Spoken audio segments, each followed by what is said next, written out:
As the Stanley Cup playoffs continue on ESPN, anything is possible. So the decorations could get a little out of hand. And a city could get a new landmark. Could a kraken arise? Could the storm surge? Could it happen for the first time? Could it happen again? Yeah, that could happen. That is playoff hockey. The Stanley Cup playoffs continue on ESPN. Hello and welcome to the Paddock and the Pavilion with Stephen Wallace. In each show, Stephen will interview someone connected to the world of horse racing or cricket. Hello everyone. Today's special guest is John Buchanan, who coached the Australian men's cricket team between 1999 and 2007. During that time, he led his country to Ashes successes and two 50-over World Cup triumphs in 2003 and 2007. But what many people don't know is that during the summers of 1978 and 1979, John played for Cambridgeshire in the Minor Counties Championship. In this podcast, John looks back with affection at his time with Cambridgeshire. We also get his thoughts on this year's much-anticipated Ashes contest.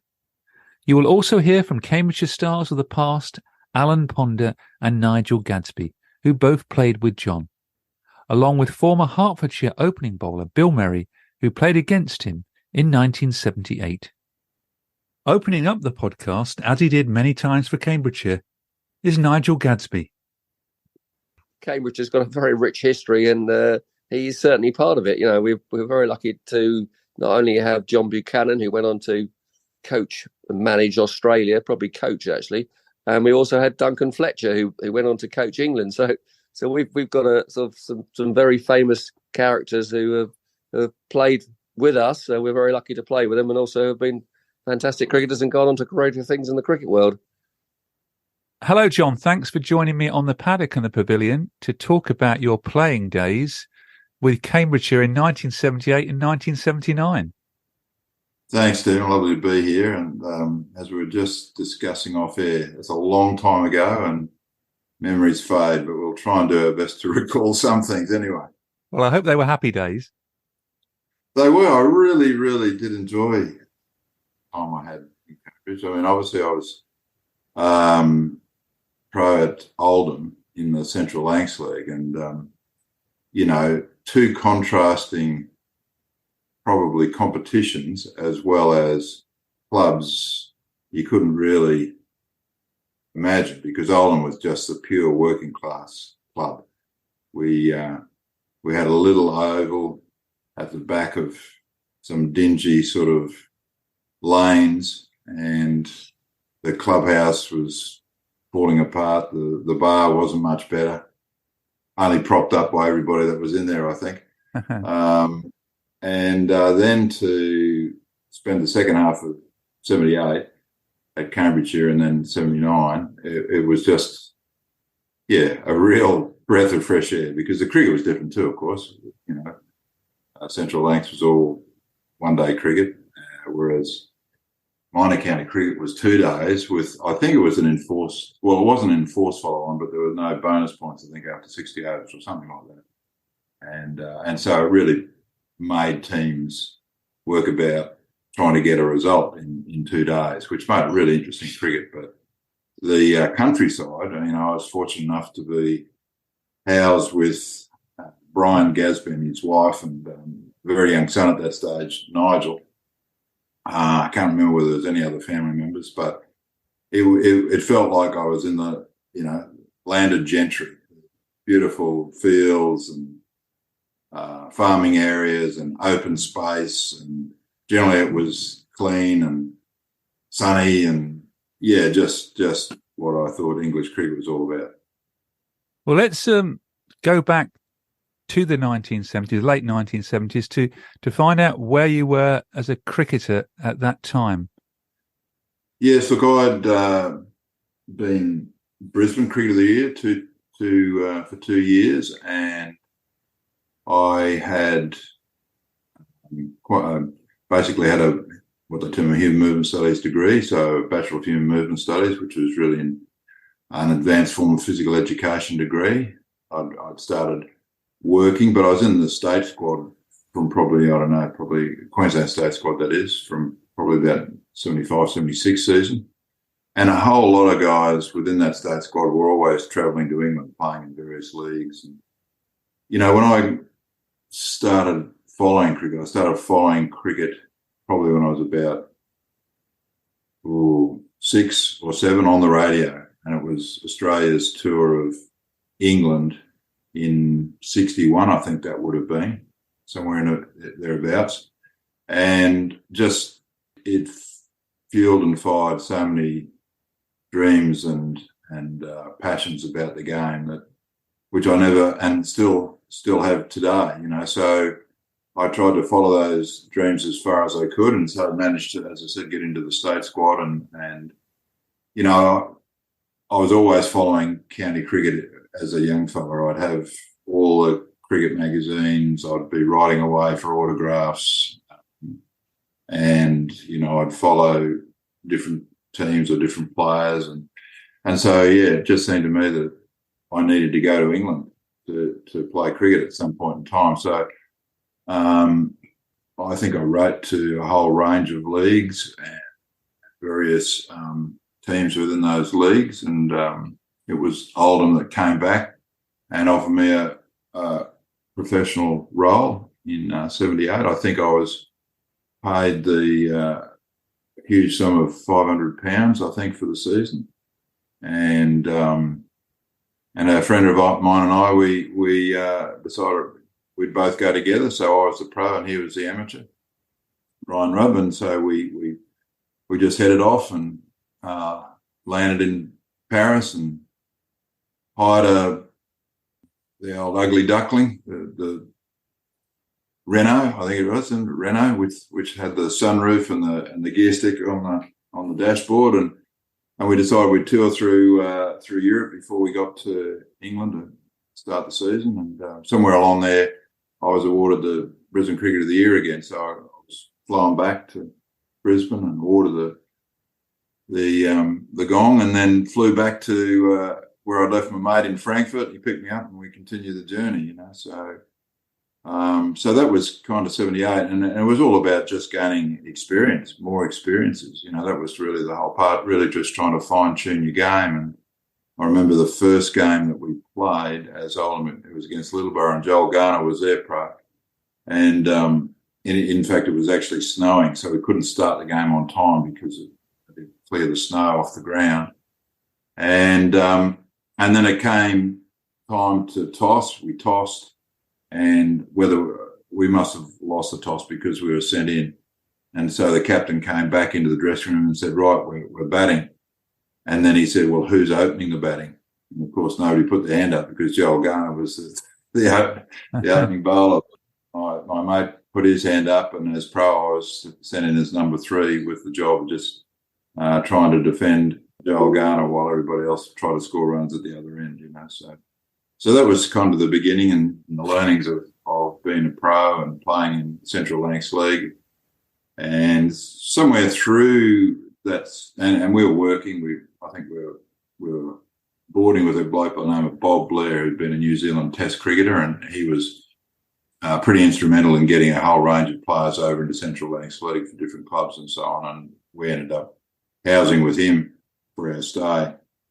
But also realised because Brian, my mate, was an amateur and I was only being paid £500, we had to work. So we worked through the week and then played cricket on the weekends. But eventually the Cambridge job or role came up, which allowed me then not to work through the week and go and play cricket, which I thought was a far better idea.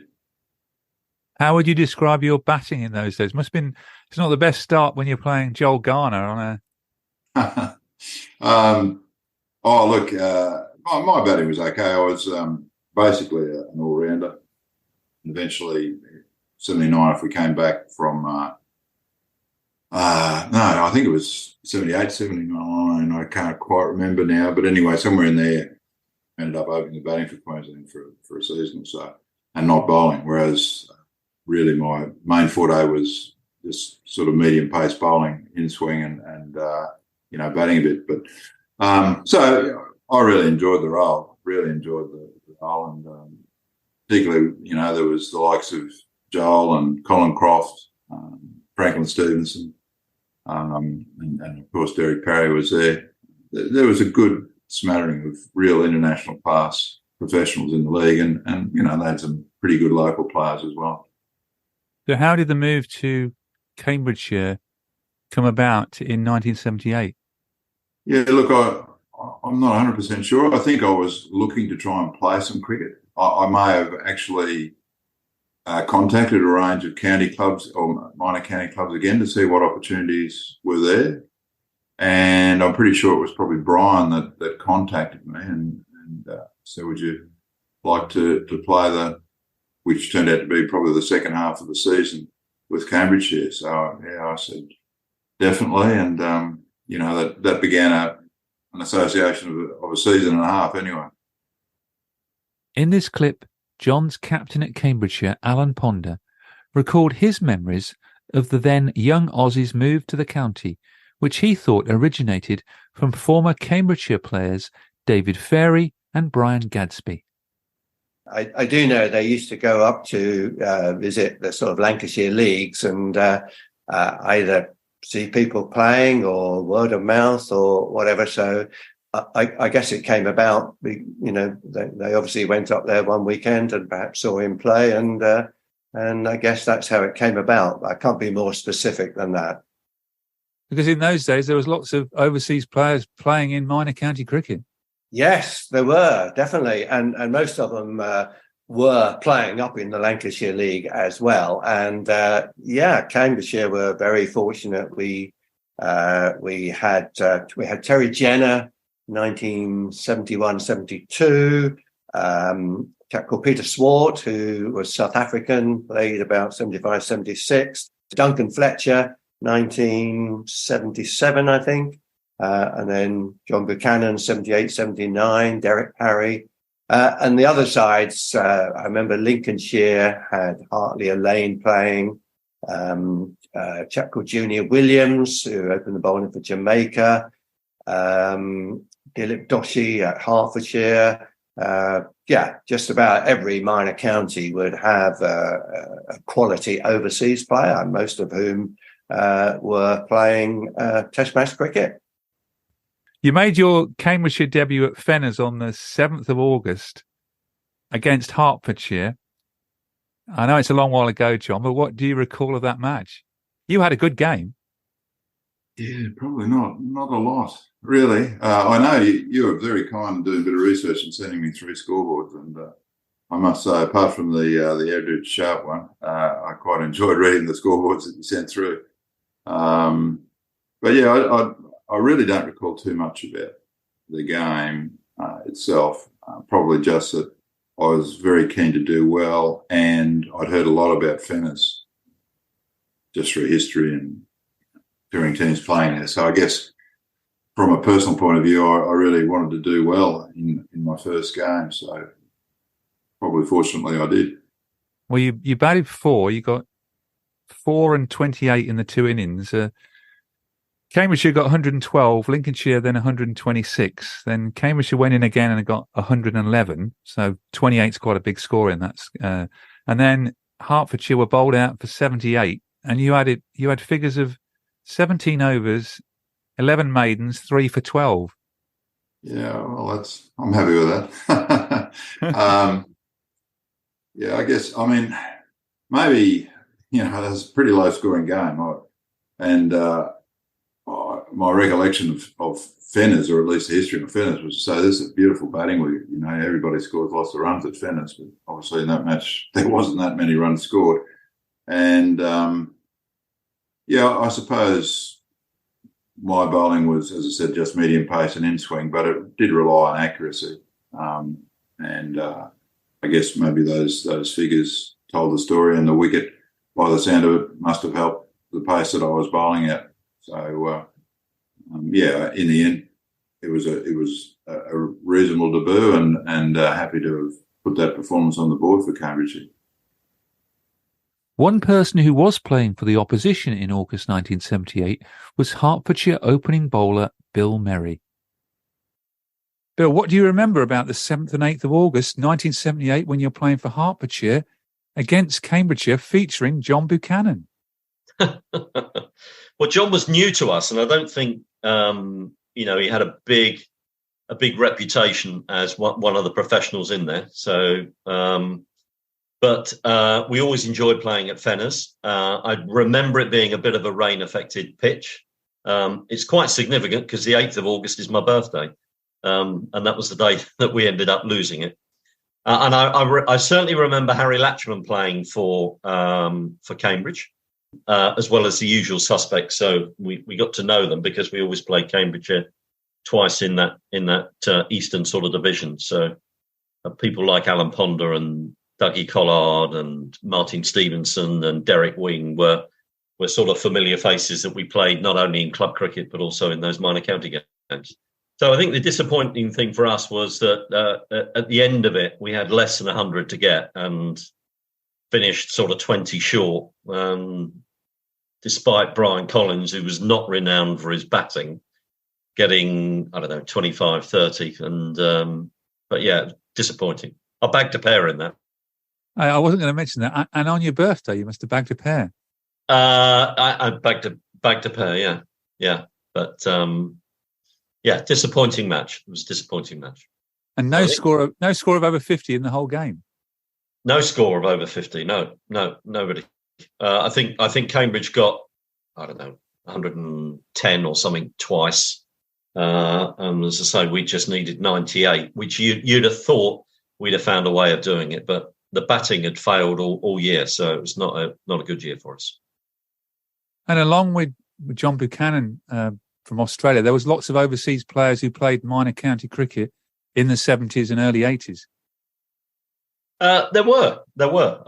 Middlesex 2 years earlier, in 1976, had Dilip Doshi, who was an Indian test bowler.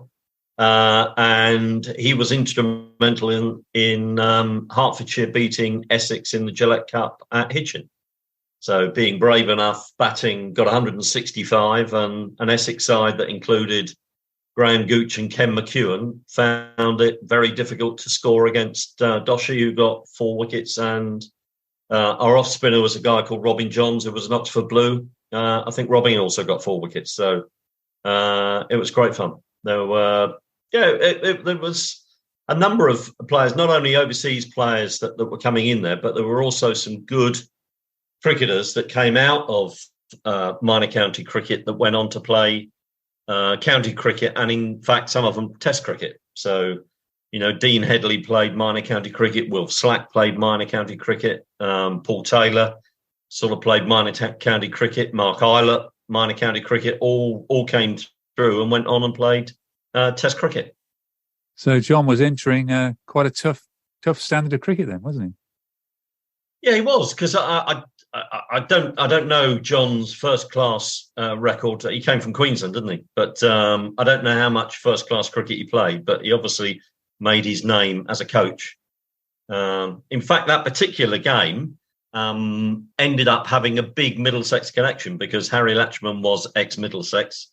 The following year, I signed for Middlesex, and then a little later, John became coach at Middlesex.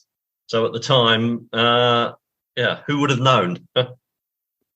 Your second match for Cambridgeshire, I'm not going to go through every game, but your second match was the county debut of a future Cambridgeshire star and captain in Nigel Gadsby. Nigel recalls the game quite a lot, actually, because Cambridgeshire got bowled out by former England leg spinner Robin Hobbs.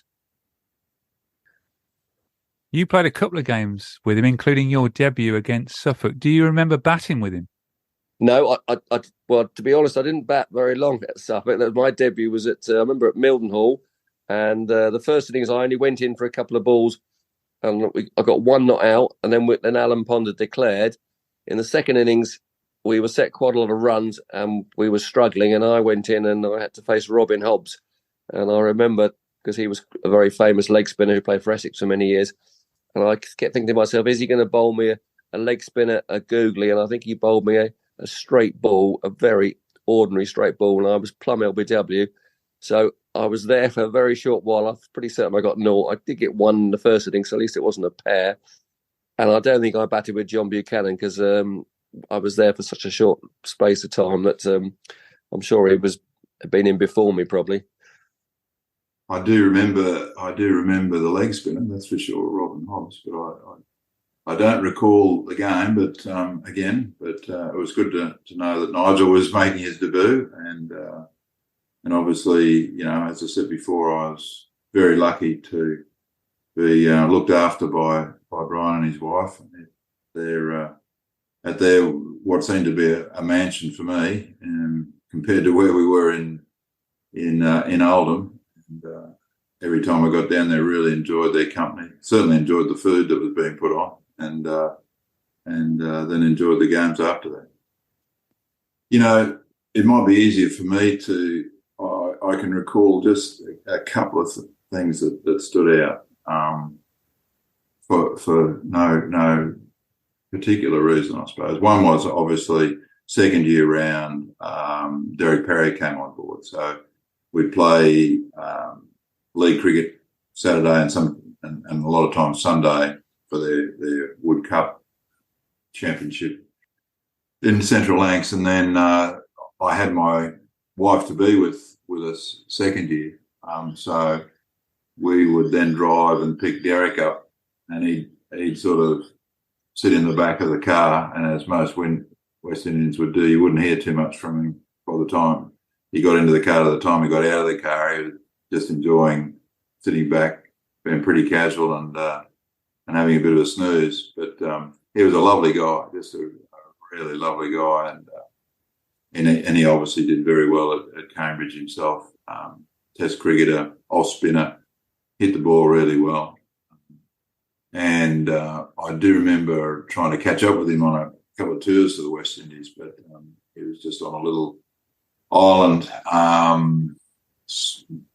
near St Kitts, I think, or it might have been St Kitts, but I never really caught up with him. But so I do remember him. I do remember the drives down. I do remember, and I reckon it was the first year, and maybe one of the Cambridgeshire guys can recall, but there seemed to be a game. Now, whether that was invented for a naive Australian cricketer or whether it was an actual game, I'm not sure, but it seemed to be something we were doing around the table with each other, and then whoever won or lost had to drink a pint and then sprint out to the wicket and back.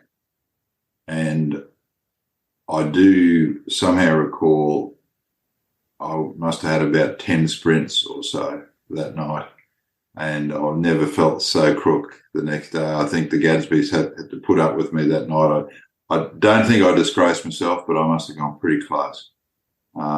So there was, as I said, that was either a real game or one just invented on the spot to try to put me under the table. And then I do recall whether it was that season, I think it might have been the next season, was Edrich and Sharp, just a couple of the old greats of English cricket, particularly John Edrich. And because I was an in-swing bowler, I'd generally be taking the ball obviously away from his outside edge. And he just seemed to edge just about every ball that I bowled to him down to third man or through the cordon. And as a pretty typical, I suppose, boisterous young Australian bowler, I decided, enough was enough. So I had a crack at him for edging so many deliveries, at which time he just politely told me that he scored over whatever it was, 10,000 runs in Test cricket.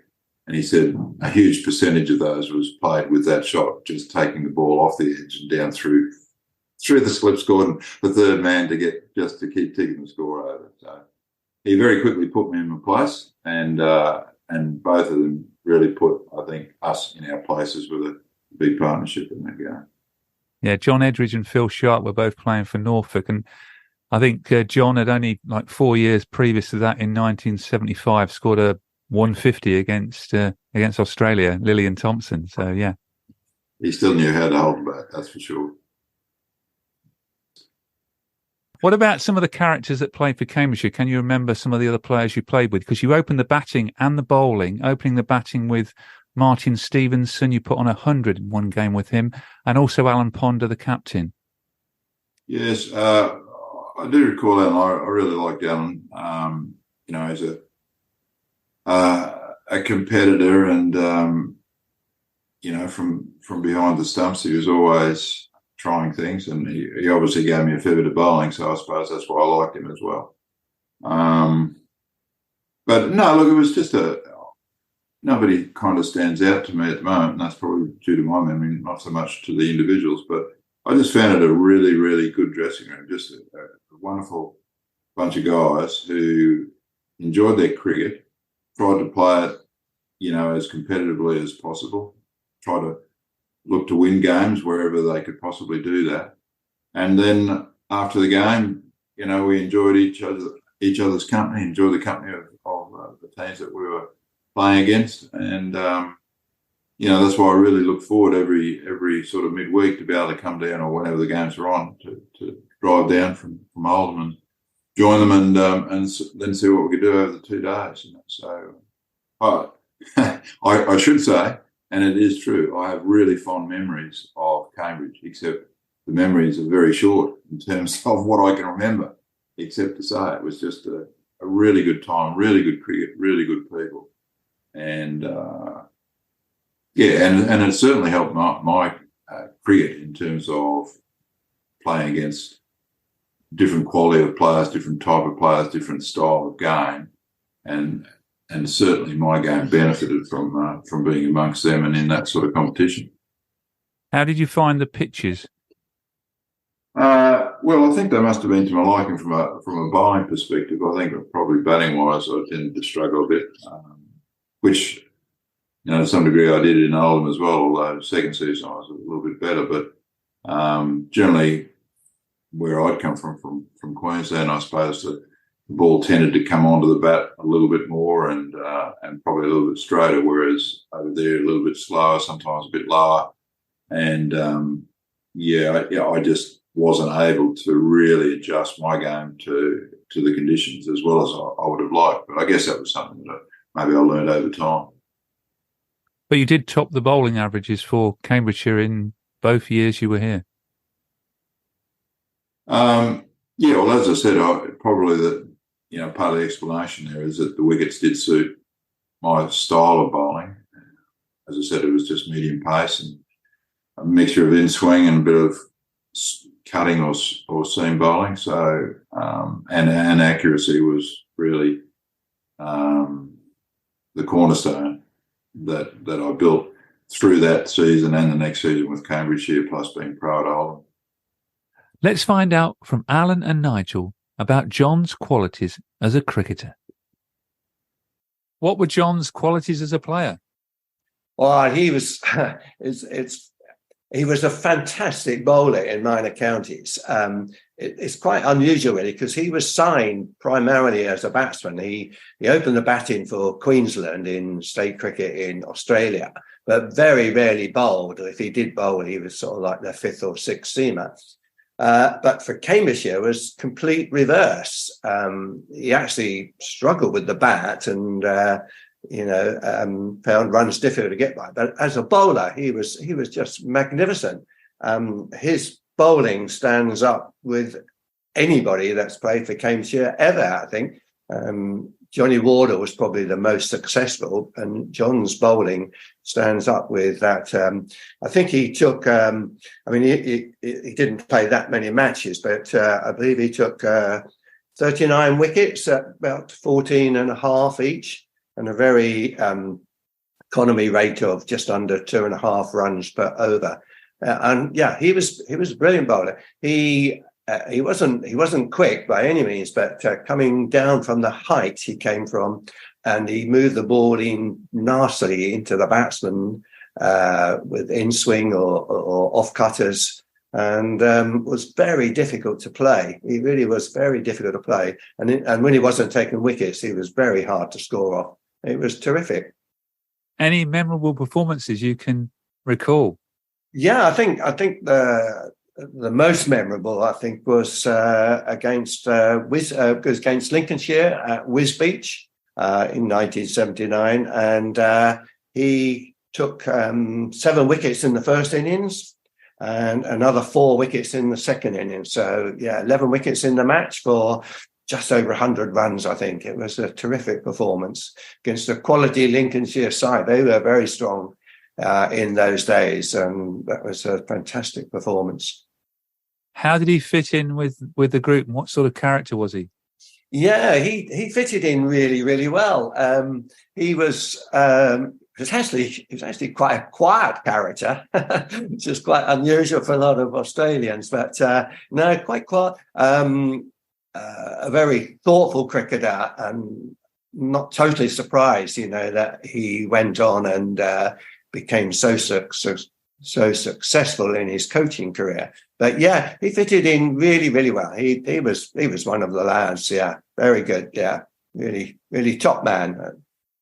Did he get quite a bit of ribbing being an Australian? No, strangely enough, no, not really. Probably not as much as Terry Jenner did when Terry played for us, because Terry was always like to have a word or two towards the opposition. But no, John was a very mild-mannered man, really, and so no, he didn't get any ribbing, really. No. Well, John for Cambridgeshire was really successful as a brilliant bowler, but it was quite unusual. In 1979, we had Derick Parry playing as well. Derick, who played for the West Indies as an off spinner, he wasn't a tail ender at Test level, but he wasn't a main batter. But in 1979, Derick Parry topped the batting averages, and John Buchanan topped the bowling averages. It was almost the reverse of what was expected. But again, I just put a quick plug in for Derick Parry. Again, he was a wonderful guy and served Cambridgeshire brilliantly for about 6 seasons. Another absolute top guy, top professional, and as I repeat, John was as well. Thoroughly likable man, really fitted in well, and a top man and a top professional. Let's hear from Nigel. What do you remember of playing with John Buchanan back in 1978 when you made your debut?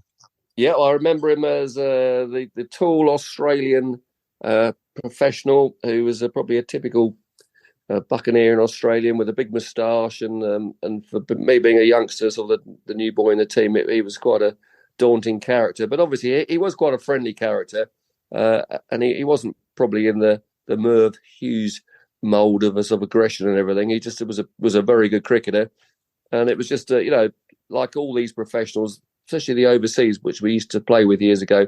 It was always a pleasure to play with them. They were all such good players, and they were a lot better than us in those days. And it was often a battle of the pros. And John Buchanan was not only a good bowler, but he was a very good batsman as well. Yeah, what were his qualities as a batsman and a bowler? Well, as a bowler, he was. What I remember, he was line and length. He was very accurate. He could bowl long spells. He obviously swung it both ways. So he probably didn't beat people for pace, but he just was. His length and line was fantastic. And as a batsman, he's just very tall and elegant. And he was obviously, I think he was a front foot player, despite having been brought up in Australian wickets. He was just an elegant player. And I do think for Cambridgeshire, I think we've already said he did bat various numbers, and I'm not really sure whether he was an opener or a middle order, but he was just obviously a very good batsman, and he played Sheffield Shield out in Australia, so he could certainly hold a bat. Before sort of some final reflections on playing cricket in England and at Cambridgeshire, what are your thoughts on the much anticipated 2023 Ashes series? Yes, well, I think it's billed correctly that it is much anticipated, because both teams are lining up with good reason to be confident about going into an Ashes series and coming out victorious. So that, really does give everybody a fair bit of excitement and a bit of anticipation about how the series will play out. But firstly, it should be remembered Australia goes into that Ashes series having played a test match for the World Test Championship against India. So I think that will be an initial advantage for them, because there's nothing like, playing games. That's where you work out where your game's at, where the team's at, and if, in this case, they've got the opportunity to play a test match prior to going into a test series, you couldn't ask for anything better in terms of preparation for an Ashes. So I think Australia has some advantage going into the series because, again, what we see these days in world cricket is that touring sides play very, very little cricket apart from the internationals, whether that be the test format, whether that be a one-day format or a little bit of T20 format. So teams very rarely play, county games anymore. They very rarely play provincial games. And I think that's makes it very difficult for players to perform at their best, certainly right from the outset. So going back to what I said, I think it's a great advantage for Australia to have that test match first up. However, what that does, though, do is mean that they've got 6 tests in a 7-week period.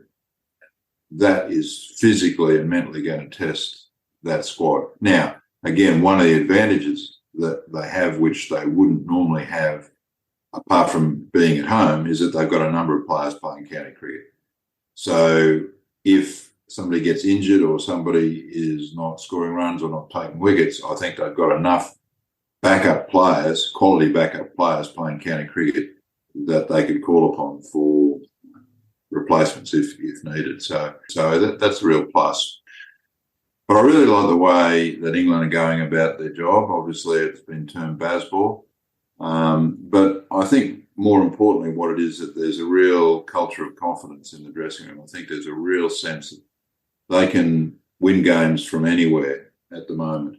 And, if they're able to maintain that through the group that they have, then that's going to be a pretty potent force right through an Ashes series, particularly one that is so condensed as it is. So, the anticipation is right. I think Australia might be in better shape going into the first test because of the advantage of playing a test match beforehand. However, I think England's dressing room is possibly in better shape than the Australian dressing room in terms of culture and confidence and so on. And so maybe both balance out, and therefore, if you're looking for a tip, then I'd always, as I said at the outset, always tip home teams these days because it is so difficult for touring teams to win away from home. Well, Australia haven't won in England since 2001, as you know. Correct. What do you think? Who was coaching, and I don't know who was captaining it. No, I don't. I don't have no idea. My memory's gone from that. Yes. What are your key? What do you think are the key areas though in the series? Look, it always comes down to, I think, your opening batting and your opening bowling, because if you're going to win test matches, obviously you've got to take 20 wickets. There's no doubt about that. But at the same stage, you've still got to be able to score runs. You've got to be able to post enough runs to make sure that you can operate your bowlers the way that you would like to as a captain. And that's exactly what England have been able to do in a range of test matches of recent times. They've been able to score a lot of runs, irrespective of the pace of the game, but a lot of runs. And so that means their bowlers have been able to bowl with fields that they would like for a long period of time, which means batsmen constantly feel under pressure. So, I think from Australia's perspective, or any team that's playing England at the moment, the key is to get through their bowlers. The key is to make sure that irrespective of what England scores or irrespective of how quickly they score their runs, the job for Australia is to score runs. And to do that, your top 2, your top 3, your top 4 batsmen are key to doing that. They've got to set the platform to give that Australian cricket team the opportunity to score and bat for long periods of time. And if they can do that, then I think they're in with a real chance. Well, a series certainly to look forward to, John. Just to wind up the podcast, just your reflections of Cambridgeshire and playing cricket in England, did it really benefit your career as a player and as a coach? It certainly benefited my career as a player. At that stage, I suppose I wasn't even anticipating coaching, but certainly the experience of not only playing cricket in a different country, but actually living in a different country, I think makes a huge difference to not only how you approach your cricket, but just in terms of yourself and a bit of self-awareness and growth as a person. So, I really appreciated the opportunities that I was given both by Oldham and Cambridgeshire to experience what it was like to be able to play cricket in England as a professional. And as a professional, that means often the ball is thrown to you and said, right, either take wickets or stop them scoring runs, or when you bat, you're the guy that has to either score runs or keep bowlers out. And so that throws a lot of responsibility on your shoulders. And I think, that's something all cricketers, that want to play at a higher level really, really respond to well. I enjoyed my time. It helped my game a heck of a lot. And then in terms of coaching, I think it helped probably insofar as it gave me a different feel of what it's like to be in the dressing room, what it is like to be a professional cricketer, what it is like to play against different oppositions, what it is like to play in different conditions. And so all those things go into the mix of your coaching philosophy, your coaching approaches, your coaching methodologies. Well, thank you, John, for that. And thank you very much for joining me on the Paddock and the Pavilion, remembering your days playing for my home county, Cambridgeshire. Thank you, Stephen. And that was very kind of you to say remembering, because hopefully you've got a few more memories than so are the other boys that you're talking to. But again, thanks for the opportunity to talk to you. Thank you. Thank you for listening to the Paddock and the Pavilion. Follow us on Twitter, Facebook and Instagram at The Pad and Pav. Don't forget, if you like the show, please do leave us a rating and review. Sports Social Podcast Network.